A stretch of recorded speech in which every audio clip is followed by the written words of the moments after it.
வார்கொண்ட வனமுலையாள் சருக்கம் களரிற்றறிவார் நாயனார் புராணம். சேரமான் பெருமாள் நாயனார் திருவாரூர் சென்று அடைகின்றார். 64வது திருப்பாடல். வந்து சேரர் பெருமானார் மன்னும் திருவாரூர் எய்த அந்தணாளர் பெருமானும் அரசர் பெருமான் வரப்பெற்று சிந்தை மகிழ எதிர்கொண்டு சென்று கிடைத்தார் சேரலனார் சந்த விரைத்தார் வன்தொண்டர் முன் விருப்பினுடன் தாழ்ந்தார். சேரமான் பெருமாள் நாயனாரும் வந்து திருவாரூரினைச் சார அந்தணர்களின் தலைவராகிய சுந்தரமூர்த்தி சுவாமிகளும் மனம் மகிழ எதிர்கொண்டு போய் சேரமான் பெருமாள் நாயனாரை அணுகினார். சேரமான் பெருமாள் நாயனாரும் வன்தொண்டரின் முன்பு விருப்பத்துடன் தாழ்ந்து வணங்கினார். சேரமான் பெருமாள் நாயனார் அவர் அரசர் பெருமான், சுந்தரமூர்த்தி சுவாமிகள் அந்தணர்களின் பெருமான் என்று இருவரையும் பெருமான் என்று இருவரும் ஒப்பாகும் தன்மை உடைமை பற்றி தெய்வ சேக்கிழார் பெருமான் இங்கே எடுத்து காட்டுகின்றார். வன்தொண்டர் என்ற இந்த பெயரினாலே இறைவர் சுந்தரமூர்த்தி சுவாமிகளை சேரமான் பெருமாள் நாயனாருக்கு முன்பு நினைப்பித்தார். எனவே அதனையே தனது எண்ணத்தில் நிலவக் கொண்டு வன்தொண்டர் தமையும் காண்பன் என்று புறப்பட்டு இங்கே வந்த சேரமான் பெருமாள் நாயனார் அந்த நினைவோடே சுந்தரமூர்த்தி சுவாமிகளை தாழ்ந்து வணங்கினார். 65வது திருப்பாடல். முன்பு பணிந்த பெருமாளை தாமும் பணிந்து முகந்து எடுத்தே அன்பு பெருக தழுவ விரைந்து அவரும் ஆர்வத்தொடு தழுவ இன்ப வெள்ளத்திடை நீந்தி ஏறமாட்டாதலைவார் போல என்பும் உருக உயிர் ஒன்றி உடம்பும் ஒன்றாம் என இசைந்தார். தம் முன்னர் வீழ்ந்து பணிந்த சேரமான் பெருமாள் நாயனாரை சுந்தரமூர்த்தி சுவாமிகளும் பணிந்து அவரை அணைத்து மேலே எடுத்து அன்பு பெருகுவதினால் தழுவிக்கொள்கின்றார். விரைவாக அவரும் மிக்க அன்புடனே தழுவ இன்பமாகிய வெள்ளத்தில் மூழ்கி கரையேற முடியாது அலைபவர்கள் போல எலும்பும் உள்ளுருக உயிர்களும் ஒன்றாக உள்ளே கலக்க அதுபோல வெளியே இரண்டு உடம்புகளும் ஒன்றாயின எனும்படி இருவரும் நட்பினால் ஒருவரையொருவர் தழுவிக்கொண்டனர். உயிர் ஒன்றுதல் என்பது உணர்ச்சி வகையால் அது கண்ணுக்கு புலப்படாத நிலைமையில் நிகழ்வது. இங்கே இருவரது உடம்புகளும் ஒன்றாகின்றன. உயிர் ஒன்றானால்தான் உடம்புகள் ஒன்றாகும். எனவே இருவரும் பிரிக்க முடியாது பொருந்தினர். இவ்விரு பெருமக்களும் இந்த உடம்புகளுடனே தமது உயிர் நாயகராகிய இறைவர் பால் திருக்கயிலையிலும் உடனாகச் சென்று சேர இருக்கின்றார்கள் என்ற பின்னால் நிகழும் சரித குறிப்பும் இங்கே பேசப்படுவதை நாம் காண்கின்றோம். 66வது திருப்பாடல்.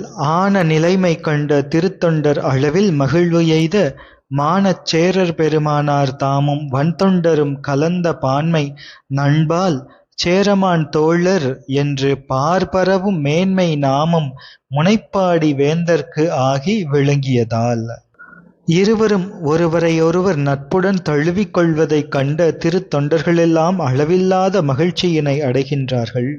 ஒத்த அன்பினால் தழுவிக்கொண்டு பேணுதல் தோழமைக்கு உரியது. இந்த நட்பால் கலத்தல் என்பது அது தெய்வம் கூட்ட வரும் ஊழால் வருவது. இங்கு இறைவர்தாமே காட்டுவித்ததனால் இந்த நட்பு விளைந்தது. எனவே இவ்வாறு சேரமான் பெருமாள் நாயனாரும் வன்தொண்டராகிய நம்பிகளும் ஒருவருள் ஒருவர் கலந்த பான்மையினால் சேரமான் தோழர் என்னும் உலகு புகழும் திருநாமம் சுந்தரமூர்த்தி சுவாமிகளுக்கு இந்த உலகத்தில் வழங்கப் பெற்றது. சேரமான் தோழர் என்று சுந்தரமூர்த்தி சுவாமிகள் போற்றி வணங்கப்படுகின்றார். முன்பு இறைவர் தோழமையாக உனக்கு நம்மை தந்தனம் என்று அறிவித்தார். எனவே சுந்தரமூர்த்தி சுவாமிகள் தம்பிரான் தோழர் என்ற நாமத்தினை கொண்டு வழங்கினார். இன்று நம்பிகளும் சேரனாரும் ஒத்த நட்பு உரிமையினால் தழுவிக்கொண்டதனைக் கண்டு சேரமான் தோழர் என்று இந்த நாமம் சுந்தரமூர்த்தி சுவாமிகளுக்கு வழங்கப் பெற்றது. தம்பிரான் தோழர் என்ற நாமத்தை விட மேன்மை உடையதாக சேரமான் தோழர் என்ற திருநாமம் விளங்கியது. இது திருவருள் பான்மையினால் நிகழ்ந்தது. அதோடு ஆண்டவன் கலப்பை விட அடியார் கலப்பு மிக மேன்மையான ஆனந்த அனுபவம் தருவதாகும் என்பதன் குறிப்பு இது. சிவஞான போதத்திலும் சிவப்பேறு கூறி முடித்த 11வது சூத்திரத்திற்கு அடுத்தபடியாக வரும் 12வது சூத்திரத்தில் அன்பரோடு மறியி என்று அடியார் கலப்பினை விதந்து பேசப்படும் நிலையை நாம் காண்கின்றோம். சுந்தரமூர்த்தி சுவாமிகளுக்கு இருக்கும் இந்த நாமம் சேரமான் தோழர் என்ற நாமம் தமிழ்நாட்டில் மிக அரிதாக காணப்படுகின்றது என்றாலும் தெய்வ சேக்கிழார் பெருமானின் மெய் திருவாக்கின் பயனாக இந்த நாமம் சேரமான் தோழர் என்ற நாமம் சேர நாட்டில் திருவஞ்சைக்களத்தில் மலையாள மக்கள் சுந்தரமூர்த்தி சுவாமிகளை போற்றும் பொழுது சேரமான் தோழர் என்று இந்த நாமத்தை வைத்து போற்றுவதை இன்றும் காண்கின்றோம். சேரமான் பெருமாள் நாயனாரும் சுந்தரமூர்த்தி சுவாமிகளும் ஒரே ஆசனத்தில் வீற்றிருக்கும் பொழுது மலையாள தேசத்தவர்கள் வந்து வணங்கும் பொழுது சுந்தரமூர்த்தி சுவாமிகளை ஈ ஆள் தோழரான என்று சுட்டிக்காட்டி கூறுவதை சிவகவிமணி தேசிகனார் அவர்கள் கண்டு கேட்டு அதனால் தமக்கு மிகுந்த ஆனந்தம் உண்டானது, அதற்கு ஒரு அளவில்லை என்று குறிப்புரை எழுதுகின்றார்கள். 67வது திருப்பாடல். ஒருவரில் கலந்த உணர்வால் இன்பமொழி உரைத்து மறுவ இனியார் பால் செய்வது என்னாம் என்னும் மகிழ்ச்சியினால் பருவ மழை செங்கை பற்றி கொண்டு பரமர்த்தாள் பணிய தெருவு நீங்கி கோயிலின் உள் புகுந்தார் சேரமான் தோழர். ஒருவருள் ஒருவர் கூடிய உணர்ச்சியினாலே இன்பம் தரும் மகிழ்ச்சி மொழிகளையெல்லாம் சொல்லிக் கொள்கின்றனர். தெய்வ திருவருள் நலங்களாகிய இன்ப மொழிகளை ஒருவர்பால் ஒருவர் கூறிக்கொள்கின்றனர். பயிலும் தோறும் புதிதாக இன்பம் தரும் இறைவர் இங்கு இருவரையும் நினைவுபடுத்தியும் கூட்டி வைத்தும் அருளி அன்பர் கூட்டத்தினால் வரும் பெரிய இன்பத்தை உளதாக்கிய அருள் பற்றி அவ்விறைவருக்கு நாம் செய்யக்கூடிய கைமாறுதான் என்னே என்று மனத்துள் எழுந்த மகிழ்ச்சியினால் சேரமான் தோழராகிய நம்பிகள் சுந்தரமூர்த்தி சுவாமிகள் சேரமான் பெருமாள் நாயனாரது செங்கையினை பற்றி கொண்டு இறைவரின் திருவடிகளை வணங்குவதற்கு எண்ணி திருவாரூர் திருவீதியில் இருந்து நீங்கி திருக்கோயிலின் உள்ளே புகுந்து அருளுகின்றார்கள். அன்பர்களோடு கூடி இறைவரை வணங்குவதுதான் பேரின்பம் என்ற கருத்து இங்கே வெளிப்படுவதை நாம் காண்கின்றோம். 68வது திருப்பாடல். சென்று தேவாசிரியனை முன் இறைஞ்சி திருமாளிகை வலம் கொண்டு ஒன்றும் உள்ளத்தொடும் புகுவார் உடைய நம்பி முன்னாக நின்று தொழுது கண் அருவி வீழ நிலத்தின் மிசை வீழ்ந்தே என்றும் இனிய தம் பெருமான் பாதம் இறைஞ்சி ஏத்தினார். முன்பு கூறியவாறு சுந்தரமூர்த்தி சுவாமிகள் தமது கையினை பற்றி அழைத்துச் செல்ல சேரமான் பெருமாள் நாயனாரும் சென்று திருவாரூர் திருக்கோயிலின் உள்ளே புகுந்து திருமுன்றிலில் முதல் கண் அங்கே இருக்கின்ற திரு தேவாசிரியன் மண்டபத்தை முதலில் தொழுகின்றார். பின் இறைவரது திருமாளிகையினை வலமாக வந்து ஒன்றுபட்ட மனத்தோடு உட்புகுகின்ற சேரமான் பெருமாள் நாயனார் ஆளுடைய நம்பிகள் சுந்தரமூர்த்தி சுவாமிகள் முன்னே நின்று வழிபட தாம் சுந்தரமூர்த்தி சுவாமிகளின் பின்னே நின்று வணங்கி புற்றிடம் கொண்டார வணங்கி கண்ணீர் அருவி போல வீழ தாம் நிலத்தின் மேல் விழுந்தே என்றும் இனிய தம் பெருமானாராகிய புற்றிடம் கொண்ட பெருமானாருடைய திருவடிகளை வணங்கி துதித்து அருளினார். 69வது திருப்பாடல். தேவர் முனிவர் வந்து இறைஞ்சும் தெய்வப் பெருமாள் கழல் வணங்கி மூலவர் தமக்கு முதல் ஆகும் அவரை திரு மும்மணிக்கோவை நாவலூரர் தம் முன்பு நன்மை விளங்க கேட்பித்தார் தாவில் பெருமை சேரலனார் தம்பிரானார் தாம் கொண்டார். தேவர்களும் முனிவர்களும் வந்து இறைஞ்சுகின்ற தெய்வ பெருமாளாகிய தியாகேச பெருமானின் திருவடிகளை வணங்கி கெடுதலில்லாத பெருமையினை உடைய சேரமான் பெருமாள் நாயனார் மூவருக்கும் முதல்வராகும் அவ்விறைவரை தியாகராச பெருமானை திருநாவலூர் நம்பிகளான சுந்தரமூர்த்தி சுவாமிகளது திருமுன்பு வைத்து திருமும்மணிக்கோவை என்ற பிரபந்தம் பாடி சுந்தரமூர்த்தி சுவாமிகளுக்கும் கேட்பித்தார். அதனை தியாகராச பெருமானும் ஏற்றுக்கொண்டு அருள் புரிந்தார். தியாகராச பெருமான் மூவருக்கும் முதலாகும் பெருமான், பிரம்ம விஷ்ணு ருத்ரர்களுக்கு முதல் ஆகும் பெருமான் என்றால் அவர்களினுடைய தொழில்களுக்கு எல்லாம் காரணமாக இருந்து தாமே இயக்குபவர்.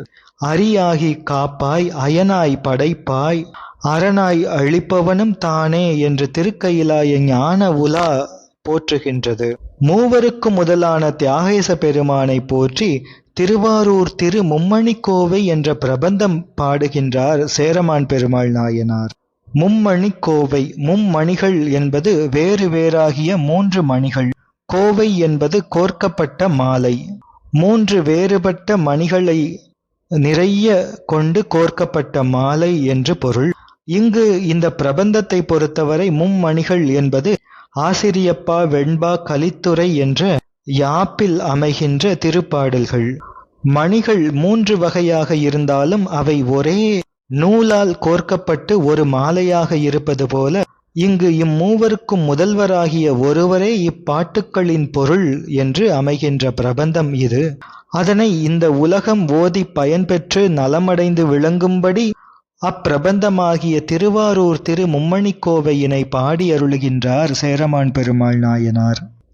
திரு மும்மணிக்கோவை என்ற இந்த பிரபந்தம் 11வது திருமுறையில் நம்பியாண்டார் நம்பிகள் சுவாமிகளினால் தொகுக்கப்பட்டிருக்கின்றது. இந்த நூல் முழுவதும் அகத்துறை, அகப்பொருள் துறைகளால் அமைந்து திருவாரூர் இறைவரின் புகழ்களை பரவுவதாக அமைந்திருக்கின்றது.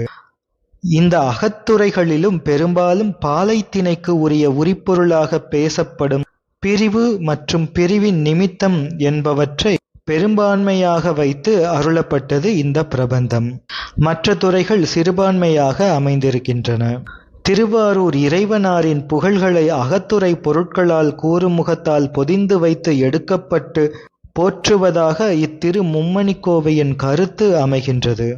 இத்திருவாரூர் திரு மும்மணிக்கோவை பிரபந்தத்தில் இறைவனை சேரமான் பெருமாள் நாயனார் எவ்வாறெல்லாம் போற்றுகின்றார் என்றால், அறிவை பாகத்து அண்ணல் வாய்ந்த கணமால் விடை உடையான் எந்தை காமரு கண்டம் அலகில் ஆற்றல் அருச்சுனர்க்கு அஞ்ஞான்று உலவா நல்வரம் அருளிய உத்தமன் அயிலாய அண்டத்துக்கு அப்பால் ஆனந்திங்கட் கண்ணியான் புல்லார் திரிபுரம் எரிய ஒருகணை தெரிந்த அறிவை பாகத்து அண்ணல் ஆரூர் அமர்ந்துரை அமுதன் முருகுவிரி தெரியன் முக்கண் மூர்த்தி கூற்றெனப் பெயரிய கொடுந்தொழில் ஒருவன் ஆற்றல் செற்ற அண்ணல் அரவம் சடைக்கணிந்த சங்கரன் அமரரும் அறியா ஆதிமூர்த்தி குமரன் தாதை குளிர்ச்சடை இறைவன் அரைக்கழல் எந்தை உலா நீர்கங்கை ஒரு சடை கறந்து புலா நீரொழுகப் பொறுகளிறு உரித்த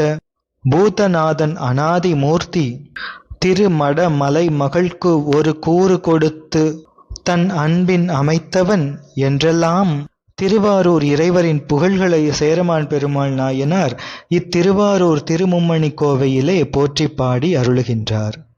தொடர்ந்து சிந்திப்போம். திருச்சிற்றம்பலம்.